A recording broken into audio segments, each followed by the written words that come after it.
નમસ્કાર વિદ્યાર્થી મિત્રો, હું શિરીષોથી આપ સર્વનું તમારી પોતાની યુટ્યુબ ચેનલ ઓશન કોચિંગ ક્લાસીસમાં હાર્દિક સ્વાગત કરું છું.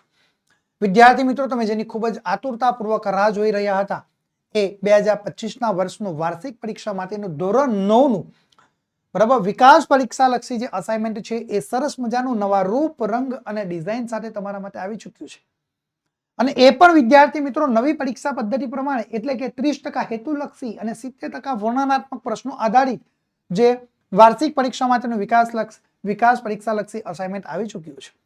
અને એ પણ વિદ્યાર્થી મિત્રો આદર્શ પ્રશ્નોપત્રો સહિત તમારા માટે આવ્યું છે. તો પછી ચિંતા કરવાની જરૂરત જ નથી રહી હવે ક્યાંય. વિદ્યાર્થી મિત્રો, આજના આ વિડીયોની અંદર આપણે ધોરણ 9 વિષય ગુજરાતી વિકાસ પરીક્ષા લક્ષી અસાઇનમેન્ટ 2025ના વર્ષનું જે વાર્ષિક પરીક્ષા માટે ખૂબ જ મહત્વનું છે તેનો આપણે અભ્યાસ કરવાના છે. તો આપણે શરૂ કરીએ વિભાગ ડી, લેખન વિભાગ, જેનો આપણે પેટા વિભાગ છે ડ, તેનો આપણે સંપૂર્ણ અને સચોટ અભ્યાસ આપણે કરવાના છે. વિદ્યાર્થી મિત્રો, તમારો જે અતૂટ વિશ્વાસ તમે જે નવનીત પબ્લિકેશન ઉપર રાખ્યો છે એ જ નવનીત પબ્લિકેશન દ્વારા પણ તમારો અતૂટ વિશ્વાસને જાળવવાનું કામ એમના દ્વારા પર સમયે સમયે કરવામાં આવી રહ્યું છે. વાર્ષિક પરીક્ષા 2025ના વર્ષ માટે ખાસ મહત્વનું જેને આપણે કહી શકીએ એવું વિકાસ પરીક્ષા લક્ષી અસાઇનમેન્ટ 2025ના વર્ષનું ધોરણ 9નું આવી ચૂક્યું છે. અને એની કિંમત છે માત્ર અને માત્ર 190 રૂપિયા. એની કિંમત નક્કી કરેલ છે. જો તમે આ વિકાસ પરીક્ષા લક્ષી અસાઇનમેન્ટ ધોરણ 9નું ઘર બેઠા મેળવવા માંગો છો તો તમે અમારા મોબાઈલ નંબરનો સંપર્ક કરી શકો છો.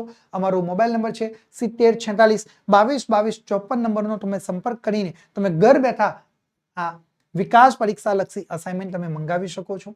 અથવા સ્ક્રીન ઉપર દર્શાવેલ વેબસાઇટના માધ્યમ દ્વારા પણ તમે ઘર બેઠા આ વિકાસ પરીક્ષા લક્ષી અસાઇનમેન્ટ તમે મંગાવી શકો છો. તો વિદ્યાર્થી મિત્રો, હવે આપણે વધુ સમય ન લેતા આપણો અભ્યાસ આગળ વધારીએ છીએ. ઓકે, ચલો આપણે શરૂ કરીએ ધોરણ 9 વિષય ગુજરાતી વિકાસ અસાઇનમેન્ટ 2025ના વર્ષનું વિભાગ ડી, જેમાં પેટા વિભાગ છે ડ, એટલે કે લેખન વિભાગનો આપણે અભ્યાસ કરવાના છે. જેમાં આપણે સૂચના તમારા માટે સ્ક્રીન ઉપર આવી છે ડ. નીચે આપેલા મુદ્દાઓને આધારે આશરે 250 શબ્દોમાં તમારે નિબંધ લેખન કરવાનું છે. કુલ 8 ગુણ જેના તમને મળવાપાત્ર થશે. 3 માંથી ગમે તે એક લખવાનું છે. પરીક્ષામાં તમને 3 નિબંધ આપ્યા હશે. 3 નિબંધમાંથી તમારે કોઈ પણ એક વિષય ઉપર તમને ગમતો વિષય ઉપર તમે નિબંધ લેખન કરી શકો છો. વિદ્યાર્થી મિત્રો, ખાસ આ નિબંધ લેખન કરતી વખતે કેટલીક બાબતો ધ્યાનમાં રાખવાની છે કે ભાઈ તમામ બાબતો અહીંયા આગળ જે ધ્યાનમાં રાખવાની છે એનો આપણે સમજૂતી સૌથી પહેલા મેળવીએ અને ત્યાર પછી આપણે નિબંધ લેખન કરીશું.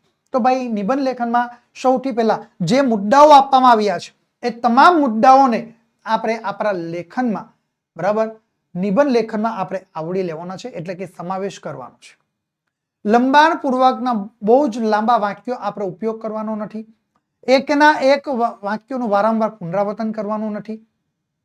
જરૂરી હોય એટલા જ આપણે પેરેગ્રાફ લેવા, બહુ વધારે પડતા પેરેગ્રાફ પણ આપણે બનાવવાના નથી.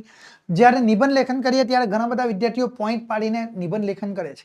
તો એ પોઈન્ટ પાડીને નિબંધ લેખન ક્યારેય થઈ શકતું નથી. એટલે આ એક બાબત ખાસ આપણે ધ્યાનમાં રાખવાની છે. અને નિબંધ લેખન એટલે કે આપણી મૌલિકતા, જે વિષય આપણને આપવામાં આવ્યો છે, જે મુદ્દા આપણને આપવામાં આવ્યો છે, એ મુદ્દાને આધારે આપણે આપણી મૌલિકતાને એની અંદર આપણે રજૂ કરવાની છે. ઓકે, તો આપણે શરૂ કરીએ વિદ્યાર્થી મિત્રો. ચાલો, સૌથી પહેલા અહીંયા આગળ વિષય તમારા માટે આવ્યો છે કે ભાઈ માતૃપ્રેમ. શું છે તમારા માટે? નિબંધ છે માતૃપ્રેમ. એના મુદ્દાઓ આપણે જોઈએ તો ભાઈ પ્રસ્તાવના, માતાનું વાત્સલ્ય, ધરતી પરનું અમૃત, પશુ પંખીઓમાં માતૃપ્રેમના દ્રષ્ટાંતો, માતા અમૂલ્ય મૂડી અને ઉપસંહાર. ઓકે, આટલા મુદ્દાઓને આપણે આવડી લેવાના છે. બરાબર, આ 7 જે મુદ્દાઓ છે 7 મુદ્દાઓને આપણે આવડી લેવાના છે. ચલો, હવે આપણે શરૂઆત કરીએ વિદ્યાર્થી મિત્રો. પેરેગ્રાફ પાડીને નિબંધ લેખનની શરૂઆત કરવાની. તો ભાઈ માતાનો દરજ્જો એ જગતમાં સૌથી ઊંચો છે. માતા પોતાના સંતાન માટે બધું જ કરી છૂટે છે. પ્રસૂતિની અસહ્ય પીડા એ માં સહન કરે છે. માં બાળકની સતત એ સંભાળ રાખે છે. બાળક એ પથારી ભીની કરે તો માં એ ભીનામાં સૂઈ જાય છે, પરંતુ બાળકને તે સૂકામાં સુવડાવે છે. બાળક એ બીમાર પડી જાય છે ત્યારે તે રાત દિવસ એ ઉજાગરા વેઠીને પોતાના બાળકની એ સેવા કરે છે. માં પોતે ભૂખી રહીને એ બાળકને ખવડાવે છે. શું? માં એ પોતે ભૂખી રહીને બાળકને ખવડાવે છે. તે બાળકને ભાવતી વાનગી બનાવી આપે છે. પેરેગ્રાફ પાડીને લખવાનું. આ માતાનું વાત્સલ્ય છે, પ્રસ્તાવના છે, એ આપણે લખીએ. બરાબર. હવે અહીંયા આપણે જે શરૂઆત કરીએ છીએ બધી કે બાળકમાં સંસ્કારનું સિંચન કરવામાં માનો ફાળો એ વધારે મહત્વનો હોય છે. પિતા ધંધાર્થે એ બહાર જતા હોય છે. બાળક સાથે માં જ એ વધારે સમય રહેતી હોય છે. એટલે બાળકમાં માતાના સંસ્કાર એ વધારે આવે છે. બાળકને સવારે તૈયાર કરવું, તેને નિશાળે મોકલવું, તેના અભ્યાસક્રમમાં તેને મદદ કરવી, તેને સમયસર ખાવાનું આપવું, તેને જોઈતી વસ્તુઓ લાવી આપવી, તેની સાથે રમવું, તેને ફરવા લઈ જવું વગેરે બધા જ કાર્યોમાં માં જ એ કરતી આપણને જોવા મળે છે. માં બાળકને વાર્તા સંભળાવે, ગીતો ગવડાવે, તેની સાથે વાર્તાલાપ કરે, તેનાથી બાળકમાં અવનવા સંસ્કારોનું સિંચન થાય છે. બાળકમાં પ્રેમ, સ્નેહ, સહકાર, સહાનુભૂતિ અને સેવાનો ગુણ વિકસે છે. આપણે જોઈએ તો શિવાજી, ગાંધીજી, તિલક, બરાબર, બાળ ગંગાધર તિલક વગેરે પુરુષોના જીવન ઘડતરમાં એ માનો ફાળો એ વિશેષ રહેલો આપણને જોવા મળે છે. આથી જ કહેવાય છે કે એક સંસ્કારી માતા 100 શિક્ષકોની ગરજ એ સારે છે. બરાબર. એક સંસ્કારી માતા 100 શિક્ષકોની ગરજ એ આપણને સારથી જોવા મળે છે. બરાબર છે. એ વાત અહીં આગળ આપણી સામે રજૂ થયેલી જોવા મળે છે. માની મમતા એ માત્ર માનવોની સૃષ્ટિમાં જોવા મળે છે. એવું નથી, પશુ પંખીઓને પણ પોતાના બચ્ચા માટે અનહદ પ્રેમ હોય છે. શું છે અહીંયા કહ્યું કે માની મમતા માત્ર માનવોની સૃષ્ટિમાં જ જોવા મળે છે એવું નથી. બરાબર, એવું નથી, પરંતુ પશુ પંખીઓને પણ પોતાના બચ્ચા માટે અનહદ પ્રેમ હોય છે. તેઓ પણ પોતાના બચ્ચાને પ્રેમપૂર્વક એની સંભાળ લેતા હોય છે. એટલે જ કહેવાય છે કે જનની અને જન્મભૂમિ એ સ્વર્ગ કરતા પણ ચડિયાતી છે. શું કહેવાય છે? એટલે જ કહેવાય છે કે જનની અને જન્મભૂમિ એ સ્વર્ગથી પણ ચડિયાતી છે. અને તેથી જ કહેવત પડી હશે કે માં તે માં બીજા બધા વગડાના વા. શું કહેવત પડી કે માં તે માં બીજા બધા વગડાના વા. આ રીતે આપણે સરસ મજાનું અહીં આગળ નિબંધ લેખન કરી શકીએ છીએ. ચાલો બીજો નિબંધ જોઈએ. વિજ્ઞાન વરદાન કે અભિશાપ. બરાબર, આપણો બીજો વિષય છે વિજ્ઞાન વરદાન કે અભિશાપ. તો આપણે એના મુદ્દાઓ જોઈએ. તો ભાઈ પ્રસ્તાવના, વૈજ્ઞાનિકોની સિદ્ધિઓ, શોધ વિજ્ઞાન વરદાન રૂપ ક્યારે બને અને વિશ્વ માટે ખતરારૂપ અને તેનો ઉપસંહાર. ઓકે, આટલા મુદ્દાઓને આપણે જોઈએ. તો પેરેગ્રાફ પાડીને લખવાનું કે ભાઈ આદિકાળથી માનવી પોતાની બુદ્ધિનો ઉપયોગ કરીને અવનવી શોધો કરતો રહ્યો છે. આજ સુધી, બરાબર, આજ સુધીની જે શોધો તેને સતત કરેલા પ્રયોગો અને પરિશ્રમનું જ એ પરિણામ છે. ઈશ્વરે માનવીને બુદ્ધિ આપી અને તેના બધા પ્રાણીઓમાં સર્વોપરી બનાવ્યો છે. માનવીએ દરેક ક્ષેત્રોમાં અદ્ભુત શોધો કરી છે. રેલગાડી અને વિમાન જેવા વાહનોની શોધ વડે મુસાફરી ઝડપી બની છે. ટેલિફોન હોય, તાર હોય, ફેક્સ હોય અને કોમ્પ્યુટર જેવા સાધનો વડે સંદેશાની આપલે એ ઝડપી થઈ શકે છે. સંદેશાની આપલે કેવી થઈ શકે છે? એ ઝડપી થઈ શકે છે. ટેલિવિઝનની શોધથી માનવી એ ઘરના ઓરડામાં આરામથી બેસીને દેશ વિદેશના સમાચાર એ જોઈ સાંભળી શકે છે. હવે તેને સિનેમા જોવા માટે થિયેટરમાં કે ક્રિકેટ જેવી રમતો જોવા માટે તેને સ્ટેડિયમ પર જવાની જરૂર રહેતી નથી. આથી સમય, શક્તિ અને પૈસાનો આપણો બચાવ થાય છે.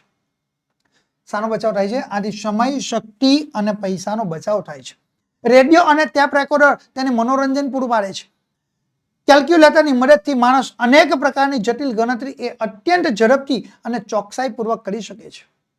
કોમ્પ્યુટરની મદદથી માનવી એ કલ્પનામાં પણ ન આવે એવા વિવિધ કામો એ કરી શકે છે અને અનેક પ્રકારની ચોક્કસ માહિતીઓ પણ મેળવી શકે છે. એનું શ્રેષ્ઠ ઉદાહરણ આપણે જોઈએ તો અત્યારે થોડા સમય પહેલા જ, એક દિવસ પહેલા જ આપણે જોઈ શકીએ એનું શ્રેષ્ઠ ઉદાહરણ તો ભાઈ આપણે સુનિતા વિલિયમ્સ એ અવકાશમાંથી ફરી પાછી એ ધરતી ઉપર 9 માસના અંતે એ સફળતાપૂર્વક એ ધરતી ઉપર આવી ચૂકી છે. ઓકે, એ વિજ્ઞાન એ આપણા માટે એમના માટે વરદાન રૂપ સાબિત થયું છે. વિજ્ઞાનની શોધો અને પરિણામે આજે ગગનચુંબી ઇમારતો, પુલો, બંધો વગેરે બાંધવાનું એ સરળ બન્યું છે. સુંદર, સુગંધ અને રંગબેરંગી અને ઝડપી છાપકામ થઈ શકે છે. ઔષધ ક્ષેત્રે થયેલી શોધોથી અસાધ્ય રોગોનો ઇલાજ આજે એ શક્ય બન્યો છે. હવે પીડા રહિત એ શસ્ત્રક્રિયા પણ એ કરી શકાય છે. વળી આજે તો શરીરના અંગો પણ એ બદલી શકાય છે. વિજ્ઞાનની મહાન શોધોમાં એ વીજળીની શોધને એ પાયાની શોધ કહી શકાય છે. વીજળીની મદદ વડે જ આજે રેડિયો, ટીવી, ટેપ રેકોર્ડર, ઇસ્ત્રી, ઘરઘંટી, air conditioner, refrigerator, washing machine, પંખો, વિદ્યુત ટ્રેન, કોમ્પ્યુટર વગેરે એ આજે કાર્યરત રહે છે. આજે માનવીએ અવકાશી સંશોધનોમાં પણ હરણફાળ એ ભરેલી આપણને જોવા મળે છે. માનવીએ ચંદ્ર પર અવકાશયાન મોકલ્યા છે. તે ચંદ્રની માટીને ધરતી ઉપર લઈ આવ્યો છે. પૃથ્વીવાસી આજે મંગળ ઉપર પણ એ અવકાશયાનો એ મોકલી રહ્યો છે. આપણા વિજ્ઞાનીઓએ અવકાશમાં કૃત્રિમ ઉપગ્રહો એ તરતા પણ મૂકેલા જોવા મળે છે. અણુ બોમ્બ બનાવીને દેશની તાકાતમાં અનેક ગણો એ વધારો પણ કર્યો જોવા મળે છે. વિજ્ઞાનના અનેક ઉપકારો છતાં એની બીજી બાજુ ઘણી ભયાનક પણ રહી છે. વિજ્ઞાને એ માનવ જાતિની સલામતીને જોખમમાં મૂકી દીધી છે. મિલો, કારખાનામાં તેમજ વાહનોના ધુમાડા અને ઘોંઘાટથી હવા તથા અવાજનું જે પ્રદૂષણ એ આજે દિવસે ને દિવસે ખૂબ વધી ગયું છે. કારખાનાઓ દ્વારા ઠાલવવામાં આવતું કેમિકલ એ શુદ્ધ પાણીમાં ભરતા એ પાણીનું પ્રદૂષણ પણ વધ્યું છે. સુખ સગવડના સાધનો વધતા માનવીનો એ શારીરિક શ્રમ આજે ઘટી ગયો છે. યંત્ર ઉદ્યોગને લીધે આજે ભારત જેવા વિશાળ વસ્તી ધરાવતા દેશમાં એ બેકારીનું પ્રમાણ એ દિવસે ને દિવસે વધતું ગયું છે. અણુબોમ્બ અને યુદ્ધના આધુનિક શસ્ત્રો બનાવવા પાછળ વિશ્વના દેશો અબજો રૂપિયા એ ખર્ચે છે. આ નાણાં ગરીબી નાબૂદી કરવા પાછળ વપરાય તો કદાચ દુનિયામાં એક પણ વ્યક્તિ ગરીબ ન રહે. જાપાનના હિરોશીમા અને નાગાસાકી શહેરો પર એ ઝીકાયેલા અણુબોમ્બથી ઘડીના 6 ભાગમાં 75,000 માણસોએ પોતાનો એ જીવ ગુમાવ્યો હતો. કોણે? જાપાનના હિરોશીમા અને નાગાસાકી ઉપર અમેરિકા દ્વારા જે અણુબોમ્બ ફેંકવામાં આવ્યો હતો એના ઘડીના 6 ભાગમાં 75,000 માણસોએ પોતાનો જીવ ગુમાવ્યો હતો. બંને શહેરોમાં માલ મિલકતનું ભારે નુકસાન થયું હતું. માનવ જાતે 2 વિશ્વયુદ્ધોમાં ભારે એ તારાજી અને ખુવારી વેઠી છે. આમ વૈજ્ઞાનિક અને વિકાસના નામે ઇતિહાસના આવા કલંકિત પૃષ્ઠો પણ એ લખાયેલા આપણને જોવા મળે છે. વિજ્ઞાનની સર્જક અને સંહારક અસરોમાંથી માનવીએ વિવેકપૂર્વક એ પસંદગી કરવાની છે. માનવીએ સર્વનાશનો માર્ગ અપનાવવો કે સર્વના કલ્યાણનો માર્ગ અપનાવવો, માણસે યુદ્ધનો માર્ગ અપનાવવો કે બુદ્ધનો માર્ગ અપનાવવો સ્વીકારવાનો છે. એ સૌના કલ્યાણમાં આપણું કલ્યાણ સમાયેલું છે. સૌના નાશમાં આપણો પણ નાશ સમાયેલો છે. માનવી વિજ્ઞાનની શોધોનો સમજપૂર્વક એ ઉપયોગ કરશે તો જ વિજ્ઞાન માનવ જાત માટે એ વરદાન રૂપ બની રહેશે. અન્યથા એ વરદાન રૂપ બનવાનું નથી. ધોરણ 9ની વાર્ષિક પરીક્ષા 2025ના વર્ષ માટે ખાસ ઉપયોગી જે મોસ્ટ આઈએમપી આપણે કહી શકીએ એવા પ્રેક્ટિસ પેપરો અમારે ઓશન પરિવારની ટીમ દ્વારા તમારા માટે તૈયાર કરવામાં આવ્યા છે. વિદ્યાર્થી મિત્રો, બધા જ વિષયના રેડી ટુ પ્રિન્ટ પ્રશ્નપત્ર પ્લસ સોલ્યુશન સાથેની જે પીડીએફ ફાઇલ તમારા માટે વિદ્યાર્થી મિત્રો ઉપલબ્ધ છે. એક વિષયની પીડીએફ ફાઇલની કિંમત છે માત્ર ને માત્ર 20 રૂપિયા. ઓકે, 20 રૂપિયામાં તમે એક વિષયની પીડીએફ ફાઇલ તમે મેળવી શકો છો. અમે અલગ અલગ સંસ્થાઓ, ક્લાસીસો, ટ્યુશન ક્લાસીસો, એકેડમીઓ, શાળાઓ કે સંસ્થાઓના નામ અને લોગો સાથે તમારા માટે પ્રશ્નપત્ર અમે તમને તૈયાર કરીને આપી શકીએ છીએ. એની કિંમત છે માત્ર અને માત્ર 20 રૂપિયા છે. એટલે અમે આપની શાળા, ક્લાસીસ કે સંસ્થા સાથે પણ બ્રાન્ડિંગ કરી શકીએ છીએ. બરાબર.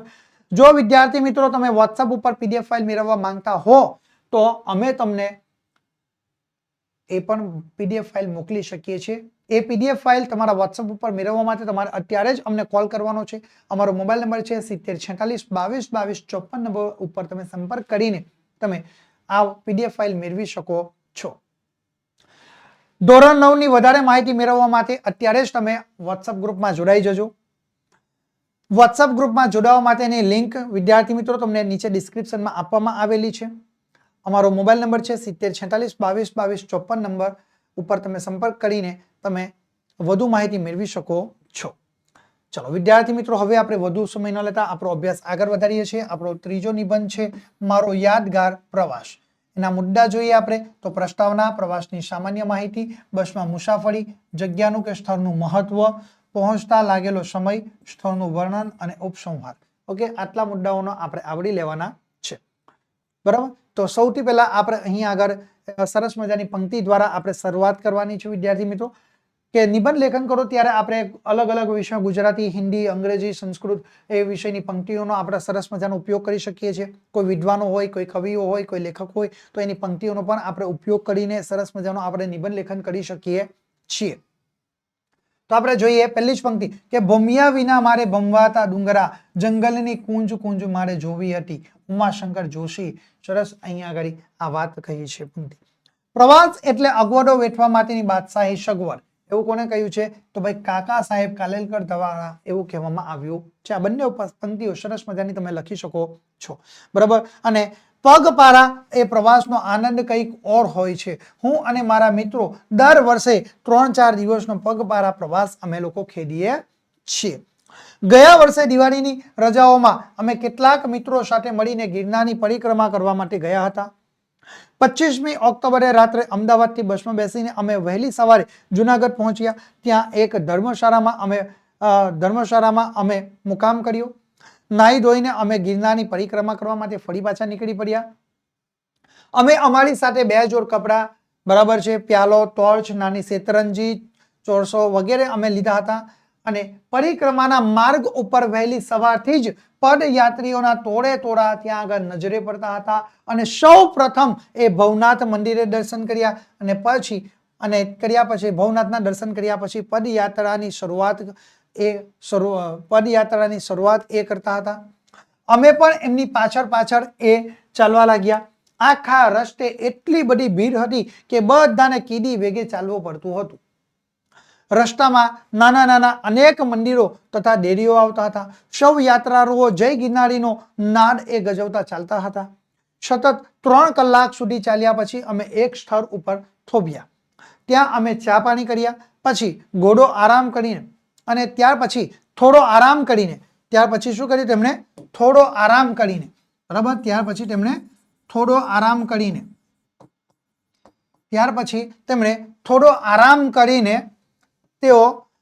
કરીને અમે આગળ વધ્યા. સાંજ પડી. અમે એક ખુલ્લા મેદાનમાં આવી પહોંચ્યા. ત્યાં હજારો યાત્રુઓ એ વિશ્રામ કરી રહ્યા હતા. અમે પણ એક ખૂણે શેતરંજી બિછાવી. અમારે માથે આભનું છત્ર હતું અને નીચે ધરતીની પથારી હતી. જિંદગીનો આ પણ એક અનેરો લહાવો હતો. અમે એક પંક્તિ સતત અમે વાગોળતા હતા. ડુંગરા ચઢવા સહેલ ના, છતાં શિખરે ચઢી. પ્રકૃતિ દેવીની લીલા એ ન્યારવી, રમ્ય એ ઘડી. સવારે 4 વાગ્યે અન્ય યાત્રાળુઓની જેમ અમે પણ જાગી ગયા. બ્રશ કરીને અમે આગળની યાત્રા એ શરૂ કરી. ગિરનાર એ પર્વતની ફરતે ડુંગરો આવેલા છે. 3 દિવસમાં એ 3 પર્વતોની યાત્રા કરવાનો ખાસ મહિમા છે. બપોરે એક સદાવ્રતમાં અમે ભોજન લીધું. અમને એટલી બધી ભૂખ લાગી હતી કે ધોમ ધકતા એ તડકામાં બેસીને પણ અમે ભરપેટ ખાધું. થોડી વાર પછી આરામ કર્યા પછી પાછી અમારી યાત્રા એ શરૂ થઈ. સાંજે અમે હનુમાનજીના મંદિરે આવી પહોંચ્યા. મંદિરની પડખે જ એક ખેતર હતું. ત્યાં પાણીનો બોર હતો. 2 દિવસ હાડ મારી વેઠ્યા પછી અમને આવી ઉત્તમ સગવડ મળતા અમે રાજી થઈ ગયા. અહીં હજારો યાત્રાઓ સાથે અમે પણ વારું કર્યું. રાત્રે ખુલ્લા મેદાનમાં સુવાનો લાવો પણ અમે લીધો. વહેલી સવારે દૈનિક વિધિ તથા ચા નાસ્તા બાદ અમે પાછી પરિક્રમા તેમને શરૂ કરી. આજે ઠંડા પાણીથી સ્નાન કરવા મળ્યું હતું એટલે અમે ખૂબ તાજગી અનુભવી રહ્યા હતા. બગદાણાવાળા બાપુના આશ્રમ તરફથી બપોરના ભોજનની સુંદર વ્યવસ્થા કરવામાં આવી હતી. સેંકડો સ્વયંસેવકો એ પદયાત્રીઓને પ્રેમથી જમાડતા હતા. કાચા રસ્તા, ખાડા ટેકરા, ગીચ ઝાડી અને ઠેર ઠેર વહેતા ઝરણા વડે દુર્ગમ એવા અહીંના જંગલમાં હજારો યાત્રિકો માટે ભોજનની વ્યવસ્થા કરવી તે ઘણું એક કપરું કામ હતું. સ્વયંસેવકો એ પદયાત્રાના માર્ગ ઉપર ઊભા રહીને પદયાત્રીઓને પ્રેમથી બોલાવીને એમને પ્રસાદ લેવાનો આગ્રહ કરતા હતા. બાપા પ્રેમથી જમજો એવું કહીને તેઓ સૌને ભાવપૂર્વક એ ભોજન પીરસતા હતા. અન્નદાન એ શ્રેષ્ઠ દાન છે. શું? અન્નદાન એ શ્રેષ્ઠ વાત છે. એ વાત મને અહીં સમજાય. ભોજન કર્યા પછી અમે ધીરે ધીરે આગળ વધ્યા. સાંજે અમે જુનાગઢ પાછા આવ્યા. બીજા દિવસે અમારી શાળા શરૂ થતી હોવાથી રાત્રે જ બસમાં બેસી ગઈ. વહેલી સવારે અમે અમદાવાદ આવી પહોંચ્યા. લોકોની ધાર્મિક ભાવના, નિસ્વાર્થ સેવાવૃત્તિ અને પ્રાકૃતિક સૌંદર્યની વચ્ચે અમને પર્વતારોહણનો અનેરો અનુભવ થયો. આ 3 દિવસ અમે છાપું જોયું ન હતું, રેડિયો કે ટીવીના કાર્યક્રમો જોયા સાંભળ્યા ન હતા, છતાં અમને એની ખોટ જરીકે શાલી ન હતી. અમારો આ ગિરનાર પ્રવાસ અમને હંમેશા યાદ રહેશે. આ રીતે સરસ મજાનો આપણે નિબંધ લખી શકીએ છીએ. ચાલો 4 નંબરનો નિબંધ જોઈએ આપણે વિદ્યાર્થી મિત્રો.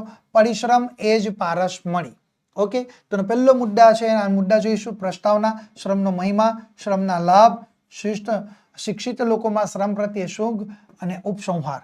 ઓકે, તો આપણે સૌથી પહેલા વિદ્યાર્થી મિત્રો સંસ્કૃતની સરસ મજાની પંક્તિનો આપણે ઉપયોગ કરીને અહીંયા આગળ આપણે લેખન કરી શકીએ છીએ. ઉદ્યમે નહિ સિદ્ધયંતી કાર્યાણી ન મનોરથે.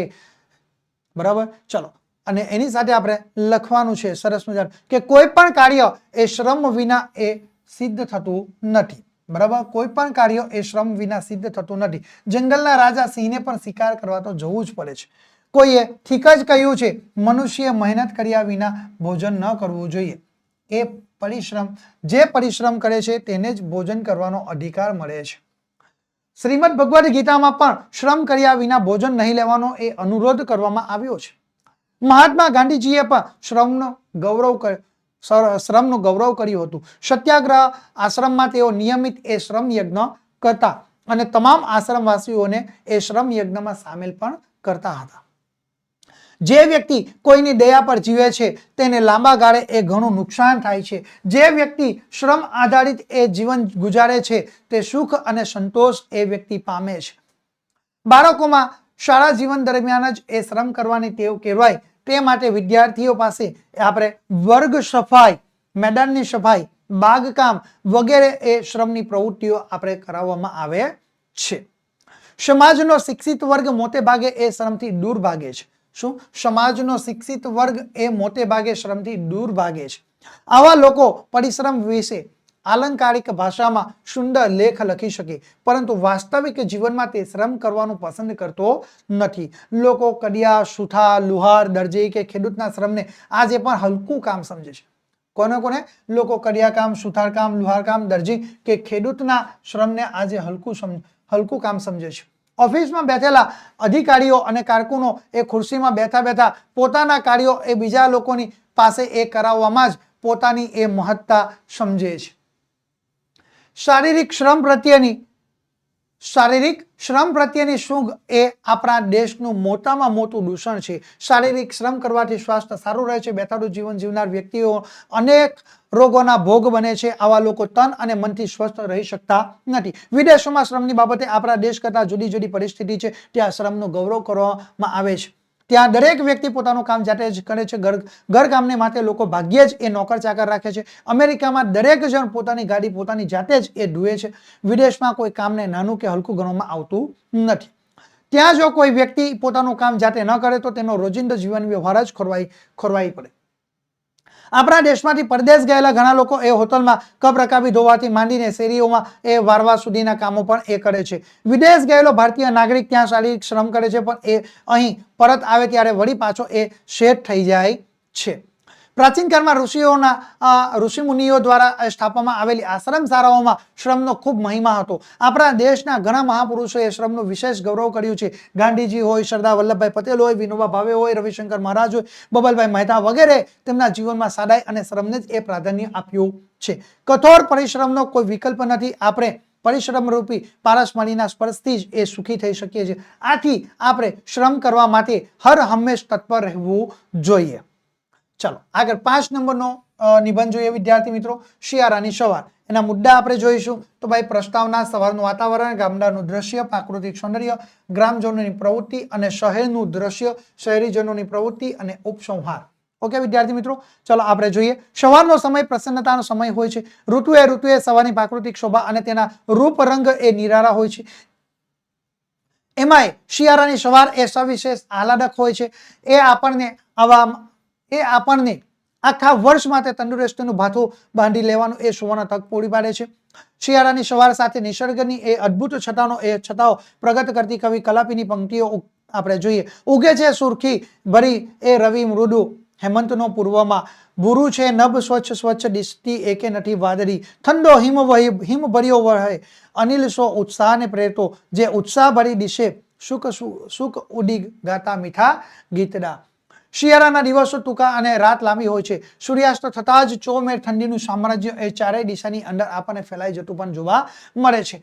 રાત્રે કાતિલ ઠંડીનું મોજું પણ એ ફરી વળતું આપણને વિદ્યાર્થી મિત્રો જોવા મળે છે અને લોકો બારી બારણા બંધ કરીને ઘરમાં એ દબરાઈ જાય છે. બરાબર, ઘરમાં જ એ પુરાઈ જાય છે. રસ્તા નિર્જન થઈ જાય છે અને પરોઢિયું થતા વાતાવરણમાં ફરીથી નવી ચેતના એ પ્રગટે છે. શિયાળામાં વહેલી સવારે ખેડૂતો ખેતરે જાય છે. બરોડોની ડોકે બાંધેલા ઘૂઘરાનો ગમકાર અને ડરણા ડરતી ઘંટીઓના એક ધારા સુર અને ગમ્મર વલોણાના નાદ સંગીતમય વાતાવરણ એ સર્જે છે. સાથે સાથે પ્રભાતિયા અને મંદિરોમાં મંગળ આરતી વખતે વગાડાતા ઝાલર અને ઘંટડીના રણકાર આપણને ભક્તિ રસથી એ ભીંજવે પણ છે. ક્યારેક સુસ્વાતો ઠંડો પવન આપણા ગાત્રોને એ થીજવી દે છે. આથી લોકો ઠેર ઠેર એ તાપરા સળગાવી એ તેની આસપાસ ગોઠવાઈને ઠંડીથી રાહત પણ મેળવે છે. શહેરોમાં શિયાળાની સવાર એ જુદી હોય છે. કેટલાક લોકો દોડવા નીકળી પડે છે. સવારે મોર્નિંગ વોક માટે પણ નીકળી પડે છે. કેટલાક પ્રૌઢ અને વૃદ્ધ લોકો એ સડકો પર ફરવા માટે નીકળી પડે છે. ઠંડીમાં ક્યાંક સડકને કિનારે ગરીબ લોકો એ તાપરું સળગાવીને એ તાપતા નજરે પડે છે. એમની પાસે ઓઢવા અને પાથરવાની પૂરેપૂરી વ્યવસ્થા પણ હોતી નથી. ઠંડીમાં આવા લોકો થૂથવાતા હોય છે. આવા દ્રશ્યો આજે આપણને ખરેખર એ કરુણ હોય છે આપણા માટે. શહેરમાં કેટલાક લોકોને વહેલી સવારે કસરત કરવાનો સમય મળે છે. સ્કૂલ બસની રાહ જોતા આંખો ચોરતા બાળકો, ટ્રેન અને બસ પકડવાની લાઈનમાં ઉતાવળે દોડતા શહેરીજનો, બાળકો અને પતિને માટે ઝટપટ ચા નાસ્તા અને લંચ બોક્સ તૈયાર કરતી સ્ત્રીઓ એ શિયાળાની સવારનું સુખ જ જાણે એટલે તેઓ શિયાળાની સવારનું સુખ શું જાણે એટલે તેઓ શિયાળાની સવારે એ અરડિયો પાક, શાલમ પાક જેવા પોષણયુક્ત એ વસાણા ખાઈને એ લોકો સંતોષ પણ મેળવે છે. જોકે શિયાળાની સવારે ઘણાને એ હુંફાળી પથારી છોડવી ગમતી નથી. આથી ઘણા લોકો એ રજાઈ ધાબળા ઓઢી મોડે સુધી એ નિરાંતે ઘોરતા પણ રહે છે. શિયાળાની પરોઢ એ ઝાકળભીની હોય છે. છોડ અને વૃક્ષોની પાંદડીઓ પર ઝાકળના ટીપા બાજે છે. સૂર્યોદય થતા તેના પર એ સૂર્યના કિરણો પડે છે. ત્યારે એ જલબિંદુઓ મોતીની જેમ એ ઝળહળી ઉઠે છે. શિયાળાની ઠંડી એ મનુષ્યને જુદા જ પ્રકારની એ સ્ફૂર્તિ આપે છે. તેના કારણે માણસમાં ઉત્સાહ અને ચેતન આવે છે. તે વધારેમાં વધારે મહેનત કરી શકે છે. શિયાળાની સવારે કસરત કરવાથી શરીર અને મન એ તંદુરસ્ત બને છે. આપણે શિયાળાની એ સ્ફૂર્તિદાયક સવારનો સદુપયોગ કરીએ. ચાલો આગળ જોઈએ વિદ્યાર્થી મિત્રો. નિબંધ નંબર 6 ઋતુરાજ વસંત. એના મુદ્દા જોઈએ. પ્રસ્તાવના, કુદરતી ઋતુચક્ર, પરિવર્તન, વસંતનો વૈભવ, પ્રકૃતિ પર થતી અસર અને ઉપસંહાર. ઓકે, ચલો એને આપણે સરસ પંક્તિ જોઈએ. તો મલ્યા નીલોની પીછી ને રંગો ફૂલોના લે, દોડી રહ્યું છે કોણ આ નકશા વસંતના. મનોજ ખંડેરિયાની આ સરસ મજાની પંક્તિ છે આપણા માટે. પ્રત્યેક ઋતુને તેના આગવા રૂપ, રંગ અને સૌંદર્ય હોય છે. એમાં વસંત ઋતુના સૌંદર્યની તો વાત જ કઈ નિરાળી છે. વસંતની પહેલા એ શિશિર આવે છે. શિશિરમાં વૃક્ષોના પાંદડા ખરી પડે છે. પછી રૂમઝૂમ પગલે વસંતનું આગમન થતા વૃક્ષો એ ખીલી ઉઠે છે. વનસ્પતિમાં એ સંજીવની છંટાય છે. વૃક્ષોમાં નવચેતનાનો એ નવયૌવનનો એ સંચાર થાય છે. વૃક્ષો નવપલ્લવિત થઈ ઉઠે છે. જાણે કોઈ નવ યૌવનના એ વસંત એ નવસર્જનની ઋતુ છે. વસંતના આગમન સાથે જ એ વૃક્ષોના દેહમાં નવો એ પ્રાણ પ્રગટે છે. તેમની ડાળીએ કુપરો ફૂટે છે. આમ્ર વૃક્ષોની ગતાઓમાં એ છુપાઈને કોયલ મધ મીઠા ટહુકા કરે છે. આમ્ર વૃક્ષો પર એ મબલક મંજરીઓ મોડી ઉઠે છે. ઉપવનોમાં રંગબેરંગી અને સુગંધી પુષ્પો ખીલી ઉઠે છે. રંગબેરંગી કેસુડાના ફૂલોના આ કેસરી ઝુંડ એ કુદરતીની શોભામાં ઓર વધારો કરે છે. પતંગિયા અને મધમાખીઓ પુષ્પોની આસપાસ એ ગુમરાવા લાગે છે. ફૂલે એ ભમરા એ ગુંજાવરો કરે છે. કવિ શ્રી મનોજ ખંડેરિયા એ વસંતની શોભા વર્ણવતા લખે છે, આ ડાળ જાણે કે રસ્તા વસંતના, ફૂલો એ બીજું કંઈ નથી, પગલા વસંતના છે. ચારે બાજુ વસંતનું સામ્રાજ્ય એ છવાઈ જાય છે અને સર્વત્ર વસંતનો વિજય પણ થાય છે। વસંત ઋતુમાં વાતાવરણ અત્યંત ખુશનુમા બની જાય છે। ન વધારે ઠંડી, ન વધારે ગરમી, અણધાર્યા વરસાદની પણ ચિંતા નહીં। આ ઋતુની સમધારણ આબોહવા જીવસૃષ્ટિને માટે આહલાદક હોય છે। શીતળ વાસંતી લહેરો અને સૂર્યના કોમળ કિરણોનો સ્પર્શ જીવનને એ તાજગી ભરી દે છે। માનવ જીવન પર પણ વસંતનો કેવો પ્રભાવ પડે છે। પ્રાચીન સમયમાં લોકો આ ઋતુમાં આ સમૂહ નૃત્ય કરતા હતા। આપણા લોક સાહિત્યમાં પણ વસંત ઋતુના નૃત્ય ગીતોનો અનેરો મહિમા ગવાયો છે। માનવ જીવનમાં વસંત ઋતુ એ ઉલ્લાસ પ્રેરે છે। એની પ્રાકૃતિક શોભા એ નિહાળીને લોકોના હૈયા અને આનંદથી ઝૂમી ઉઠે છે। વસંત પંચમી, હોળી અને ધૂળેટી વસંત ઋતુના એ મુખ્ય તહેવારો છે। હોળીમાં અબાલ વૃદ્ધ સૌ રંગ અને ગુલાલ વડે મન ભરીને રમે છે। લોકો ઢોલના તાલે ઝૂમે છે, નાચે છે, તેમજ વસંતનો અને હોળીના ગીતો ગાય છે। આવી વસંતની પૂર્ણિમા પ્રભાળી વસંત રાણી રમણે ચડી રે લોલ। વસંતે ધરતીને સ્વર્ગથી સવાઈ કરી, દેવોને માનવોના હૈયે મહેકતા કરી દીધા। કવિનો આનંદ ઉદ્ગાર જુઓ। હારે મારી ક્યારીમાં મહેક મહેકી, હો રાજ કોઈ વસંત લ્યો। વિશ્વભરના કવિઓએ આ ઋતુને ઘણા લાડ લડાવ્યા છે। વસંત ઋતુ આપણને જીવનમાં પ્રેમ અને સૌંદર્યનું કેટલું બધું મહત્વ છે તેનો ખ્યાલ આપે છે। કેટલાક કવિઓએ એને વિલાસની ઋતુ તરીકે પણ ઓળખાવી છે, પણ ખરેખર તો એ સ્ફૂર્તિદાયક ઋતુ આપણા માટે રહેલી છે। વસંતના સૌંદર્યને માણવા માટે આપણે ખુલ્લામાં વૃક્ષો પાસે કે બાગ બગીચા કે જંગલમાં જવું જોઈએ। જો આપણે ઘરની 4 દિવાલોમાં પુરાઈ રહીએ અને ટીવી વગેરે જોવામાં જ રોકાયેલા રહીએ તો આપણને વસંતની શોભાનો ખ્યાલ જ સી રીતે આવે। તેથી જ કવિ દલપતરામે આપણને વસંત ઋતુનો ઠાઠ કેવો હોય છે એ વાત આ પંક્તિઓમાં સમજાવી છે। રૂડો જુઓ આ ઋતુરાજ આવ્યો, મુકામે તેને વનમાં જન્માવ્યો। બરાબર, મુકામ તેને વનમાં જમાવ્યો। આ રીતે આપણે વસંત ઋતુ વિશે નિબંધ લખી શકીએ છીએ। વિદ્યાર્થી મિત્રો, આગળ આપણે જોઈએ તો 7મો નિબંધ છે તહેવારોનું મહત્વ। બરાબર, તહેવારોનું મહત્વ વિદ્યાર્થી મિત્રો અહીંયા આગળ તેના મુદ્દા આપણે જુઓ તો મુદ્દા છે પ્રસ્તાવના, જુદા જુદા તહેવારોનું જીવનમાં મહત્વ, ઉત્સવનો આનંદ અને ઉપસંહાર। ઓકે, તો જુઓ વિદ્યાર્થી મિત્રો અહીંયા આગળ આપણે તહેવારોનું મહત્વ વિશે આપણે વાત રજૂ કરી શકીએ છીએ। બરાબર, આ રીતે વિદ્યાર્થી મિત્રો આપણે અહીંયા આગળ જે તહેવારનું મહત્વ છે, બરાબર, એના વિશે આપણે સરસ મજાનો નિબંધ આપણે તૈયાર કરી શકીએ છીએ। તમારા માટે જો તમારો જે તહેવારોનું મહત્વ શું છે આપણા જીવનમાં એના વિશેની વિગતે વાત આપણે અહીં આગળ તમે સ્ક્રીન ઉપર જોઈ શકો છો। એ નિબંધમાં આપણે રજૂ કરેલી જોવા મળશે વિદ્યાર્થી મિત્રો। ઓકે, તમે સ્ક્રીન ઉપર જોઈ શકો છો વિદ્યાર્થી મિત્રો। તો એ સરસ મજાના આપણે તહેવારોનું મહત્વ વિશે આપણે વર્ણન કરેલું છે। ઓકે, આપણે આગળ જોઈએ વિદ્યાર્થી મિત્રો। એના વિશે આપણા જે હિન્દુ ધર્મના જે તહેવારો છે, મુસ્લિમ ધર્મના તમામ ધર્મના લોકો અહીંયા આગળ તહેવારો વિશે આપણે વાતો રજૂ કરી છે। ઓકે, આ રીતે સરસ આપણે અહીં આગળ નિબંધ લેખન કરી શકીએ છીએ। બરાબર, અને આપણે તેની વિગતે વાત જો કરીએ છીએ, બરાબર, તો એ પણ આપણે સરસ રીતે કરી શકીએ છીએ કે આપણે જોઈએ એના મુદ્દાઓ। એક ધારા જીવનથી માણસ કંટાળી જાય છે, એવું જીવન એ નિરસ લાગે છે। જીવનને રસપૂર્ણ બનાવવા માટે આપણા પૂર્વજોએ વર્ષ દરમિયાન અનેક તહેવારોનું આયોજન કરેલું છે। આ તહેવારો આપણે સૌ સાથે મળીને ઉજવીએ છીએ, તેથી જીવનમાં આનંદ અને ઉલ્લાસનું વાતાવરણ સર્જાય છે। આપણા જીવનમાં તાજગી, સ્ફૂર્તિ અને નવચેતનાનો એ સંચાર થાય છે। આજના જમાનાની તણાવવાળી જિંદગીને તહેવારો એ હળવી ફૂલ બનાવે છે। ભારતમાં લોકો ધાર્મિક, સામાજિક, પ્રાકૃતિક, સાંસ્કૃતિક, રાષ્ટ્રીય વગેરે અનેક પ્રકારના તહેવારો ઉજવે છે। દરેક ધર્મના લોકો પોતાના ધાર્મિક તહેવારો આપણે ત્યાં ઉજવતા જોવા મળે છે। હિન્દુઓ જન્માષ્ટમી, શિવરાત્રી, રામનવમી, દશેરા, દિવાળી જેવા તહેવારો ઉજવે છે, તો મુસ્લિમ ધર્મના લોકો એ રમઝાન, ઈદ, મોહરમ, બકરી ઈદ જેવા તહેવારો ઉજવે છે। ખ્રિસ્તી ધર્મના લોકોએ નાતાલ અને ગુડ ફ્રાઇડે જેવા તહેવારો ઉજવે છે, તથા જૈન પર્યુષણ અને મહાવીર જયંતિ જેવા તહેવારો પણ આપણા ભારત દેશની અંદર ઉજવવામાં આવે છે। પતેતી પારસીઓનો ધાર્મિક તહેવાર છે વૈશાખી શીખોનો અને વૈશાખી એ શીખોનો અને બુદ્ધ જયંતિ એ બૌદ્ધ લોકોનો એ ધાર્મિક તહેવાર છે। ધાર્મિક તહેવારો વખતે લોકો પોતાના ઈષ્ટદેવની શ્રદ્ધા અને ભક્તિપૂર્વક પૂજા કરે છે। આવા પ્રસંગે લોકોમાં દયા, પ્રેમ, ક્ષમા, સહનશીલતા, બરાબર, આ તમામ પ્રકારના અને સહિષ્ણુતા જેવા ગુણો એ કેળવાય છે।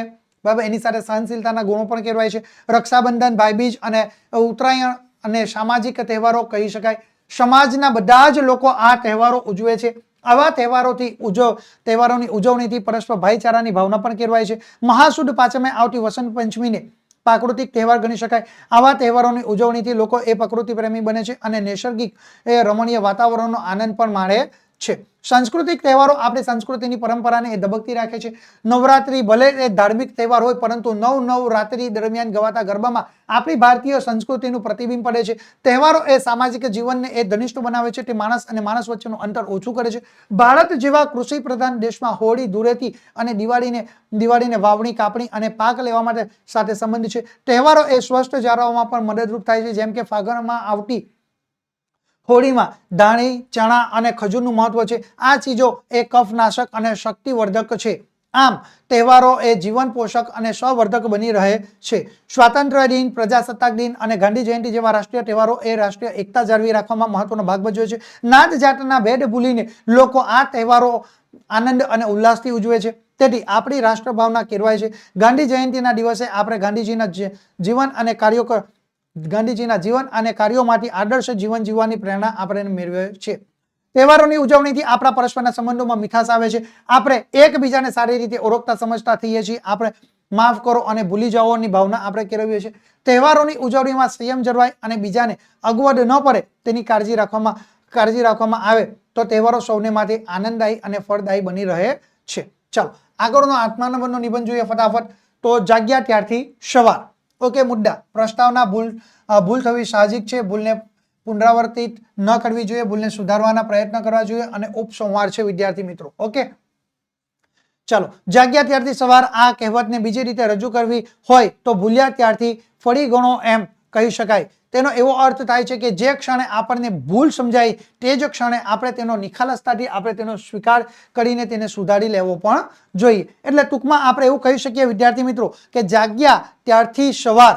બરાબર, શું કહી શકીએ છીએ કે જાગ્યા ત્યારથી સવાર આપણે તેવું પણ કહી શકીએ. એની સાથે આપણે જોઈએ તો માણસ માત્ર ભૂલને પાત્ર. કોઈ પણ વ્યક્તિ એ સંપૂર્ણ હોતી નથી. એટલે રોજિંદા વ્યવહારમાં આપણાથી ભૂલો થાય તે સ્વાભાવિક છે. ભૂલનો સ્વીકાર કરવામાં અને ભૂલનું પુનરાવર્તન ન થવા દેવામાં સાચી મહાનતા રહેલી છે. ભૂલ સ્વીકારી લેવાથી આપણું હૃદય એ હળવું થઈ જાય છે. ભૂલ સ્વીકારનાર માણસ લોકોના આદરને પાત્ર બને છે. લોકો તેનો વિશ્વાસ કરે છે. આવો માણસ એકવાર થઈ ગયેલી ભૂલોનું પુનરાવર્તન ન થાય તેની ચોકસાઈ રાખે છે. ભૂલ સ્વીકારી લેનાર વ્યક્તિનું અંતઃકરણ શુદ્ધ રહે છે. આવા મનુષ્યમાં સતત જાગૃતિ આવે છે. તે દરેક શબ્દ જોઈ વિચારીને બોલે છે અને દરેક ક્રિયા એ સમજપૂર્વક કરે છે. આથી તેની ભૂલોનું પુનરાવર્તન થતું અટકે છે અને તેની જીવન ઉન્નતિના શિખરો એ સર પણ કરે છે. ચાલો, ત્યાર પછી આપણે આગળ જોઈએ. ભૂલને સ્વીકારવાને બદલે ભૂલને ઢાંકવી એ પોતાની જાત સાથે કરેલી છેતરપિંડી છે. આવા લોકોની ભૂલ એ કાળક્રમે એ કુટેવમાં પરિણમે છે. આવી કુટેવને લીધે લોકોને ક્યારેક ઘણું મોટું નુકસાન વેઠવું પડે છે. આથી વ્યક્તિની વિશ્વસનીયતા ઘટી જાય છે. ભૂલ્યા ત્યાંથી ફરી ગણવાની વૃત્તિ આપણામાં રહેલી હોય તો આપણે સંભવિત નુકસાનથી બચી શકીએ છીએ. જાગ્યા ત્યારથી સવાર એ વિચારને ચરિતાર્થ કરતા કેટલાક પ્રસંગો જાણીતા છે.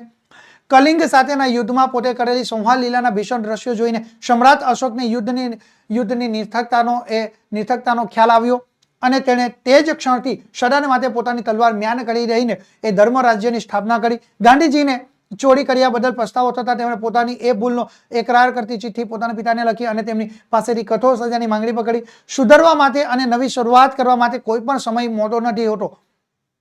જાગ્યા ત્યારથી સવાર એનો અર્થ It is never late to mind to end to start. જાગ્યા ત્યારથી સવાર એનો અર્થ એવો છે કે આપણે જે ક્ષણે આપણા અજ્ઞાનમાંથી બહાર આવીએ તે ક્ષણે આપણા ભાગ્યનો સૂર્યોદય થયો ગણાય. મધ દરિયે ડૂબી રહેલી નાવમાં તોરલે જેસલને મુખે એની ભૂલોની કબૂલાત કરાવી હતી. સતી તોરલ પાસેથી જેસલને જ્ઞાનનો એ પ્રકાશ મળ્યો અને તેના ભાગ્યનો સૂર્યોદય થયો. જેસલ ઘાતકી લૂંટારો મતીને એ સંત બની ગયો. તોરલે તેને પ્રભુ પાસેથી ક્ષમા અપાવી. અરીસા વિના માણસ પોતાનું મોં જોઈ શકતો નથી. આ જ રીતે એ માણસ પોતાની મેરે ભૂલોને જોઈ શકતો નથી. આવા સમયે જો એને કોઈ હિતેચ્છુ મહાત્મા મળી જાય તો તેની ભૂલો એ બતાવે છે. તેનામાં જ્ઞાનનો પ્રકાશ રેલાવે છે. આમ જાગ્યા ત્યારથી સવાર એ કહેવત માનવીને પ્રગતિ અને જ્ઞાનનો માર્ગ દર્શાવનારું સોનેરી સૂત્ર છે.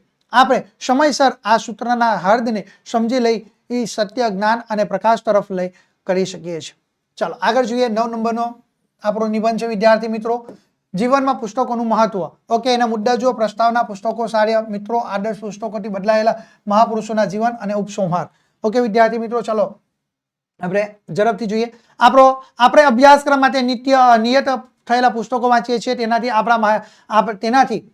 આપણા માહિતી અને જ્ઞાનમાં વધારો થાય છે, પરંતુ આ પુસ્તકોમાંથી આપણને મળતું જ્ઞાન એ મર્યાદિત હોય છે. આથી આપણે પાઠ્યપુસ્તકો ઉપરાંત અન્ય પુસ્તકો પણ વાંચવા જોઈએ. વાંચતા આવડતું હોય છતાં વાંચન ન કરનાર માણસ અને અભણ માણસ વચ્ચે ફરક રહેતો નથી. પુસ્તકોની મૈત્રી માનવીના એ જીવન ઘડતરમાં મહત્વનો ભાગ ભજવે છે. લોકમાન્ય તિલક કહેતા, હું નરકમાં પણ સારા પુસ્તકોનું સ્વાગત કરીશ, કારણ કે તેમનામાં એટલી શક્તિ છે કે જ્યાં હશે ત્યાં આપોઆપ એ સ્વર્ગ બની જશે. રસ્કિનના અન ટુ ધ લાસ્ટ પુસ્તકમાંથી ગાંધીજીને સત્યાગ્રહની પ્રેરણા મળી હતી. ગીતા અને બાઇબલ જેવા પુસ્તકોમાંથી જગતના અનેક લોકોને ઉદાત્ત જીવન માટેની પ્રેરણા એ મળતી રહે છે. રામાયણ હોય, મહાભારત અને શ્રીમદ ભગવદ ગીતા જેવા ભાગવત જેવા ગ્રંથોએ ભારતીય સંસ્કૃતિને ટકાવી રાખવા માટે ખૂબ જ મહત્વનો ભાગ ભજવ્યો છે. આજે આ ગ્રંથો અનેક લોકોને માટે એ પ્રેરણાદાયી નીવડે છે. અને આજે એવું કહેવામાં આવે છે કે આપણા જે દુઃખો છે એ શ્રીમદ ભગવદ ગીતાના પાના ઉપર તેનું સોલ્યુશન લખેલું જોવા મળે છે. દુઃખને દૂર કરવાના ઉપાય એના પાના આપણને રહેલા જોવા મળે છે. સારા પુસ્તકો જેવા કોઈ મિત્રો નથી, તેઓ આપણા સુખ દુઃખના સાથી છે. પુસ્તકો એ સ્પષ્ટ વક્તા અને સત્ય વક્તા હોય છે. સારા પુસ્તકો આપણને સુખ દુઃખમાં સંભાવપૂર્વક રહેવાની પ્રેરણા આપે છે. મહાપુરુષોના જીવન ચરિત્રો વાંચવાથી આપણને વિપત્તિમાં પણ શાંતિ અને ધીરજ રાખવાની પ્રેરણા આપણને મળે છે. પ્રવાસ અંગેના પુસ્તકોનું વાંચન કરવાથી આપણને આખા વિશ્વની સફર કરવા જેવા અનુભવો થાય છે. આપણે આપણા ઘરના ઓરડામાં બેઠા બેઠા દુનિયાના દેશો અને શહેરોની રસપ્રદ માહિતી વાંચીને અને તેમના ચિત્રો જોઈને આનંદ પામીએ છીએ. સારા પુસ્તકોના વાંચનથી આપણામાં હિંમત, બહાદુરી, પ્રેમ, ક્ષમા જેવા ગુણોનો એ વિકાસ પણ થાય છે. વિજ્ઞાન વિષયક પુસ્તકોના વાંચનથી આપણને અવનવી શોધોની રસપ્રદ માહિતી મળે છે.